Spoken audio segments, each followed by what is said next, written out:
Okay, and here's the Kohler shower filter.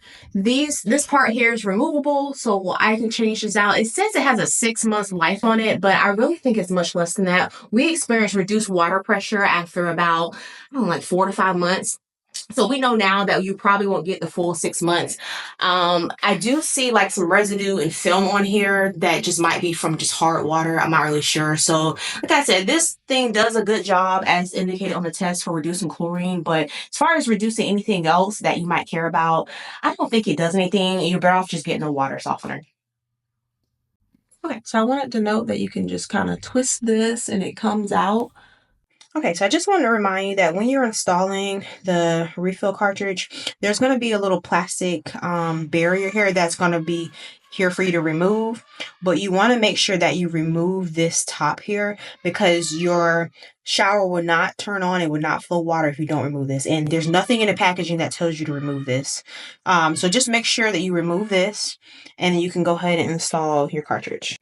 So today I'm going to be doing some water testing. I have the Kohler Aquifer Shower Filter, and I like to get some testing to see if the water filter is actually making a difference. Right now, the claims that it says that it will reduce chlorine and just overall reduce odors, but it doesn't really claim to soften the water.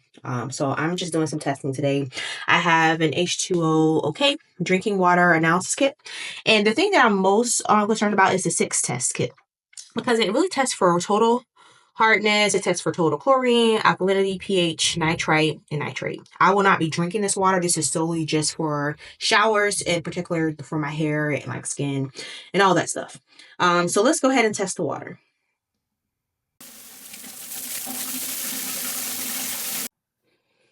Okay, so I filled up the water from the shower up to this line up here, and I'm going to open and hold it by this tab here, and then I'm just going to place it into the water for like 2 seconds and immediately read the results. So 1,000 to 1,000. Okay.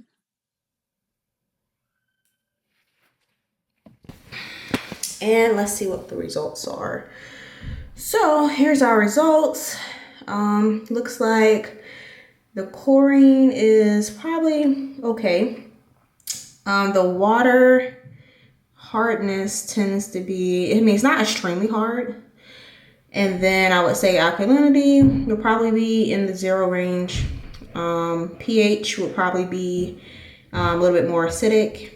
And looks like nitrate are in the most likely acceptable range. Again, I'm not drinking this water. I'm more concerned about the total water hardness and the total chlorine because I'm washing my hair with this water and I'm wanting to reduce the amount of chemicals with that. So here we go.